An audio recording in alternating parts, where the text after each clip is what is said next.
back, right? I won't ride that back. So we go like this, and you go 1. Let's go. James, let's go. 1, 2, 3, 4, 5, 6, 7, 8, 9, 10. Legs down. Let's go, legs up. Back up. So 1, 2.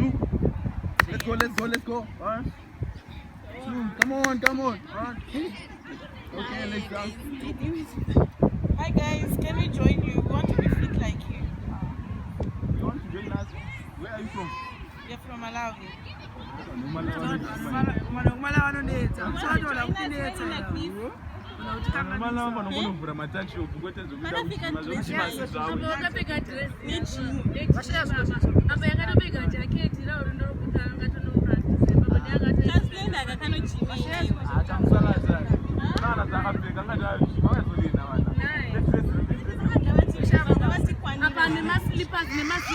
Asma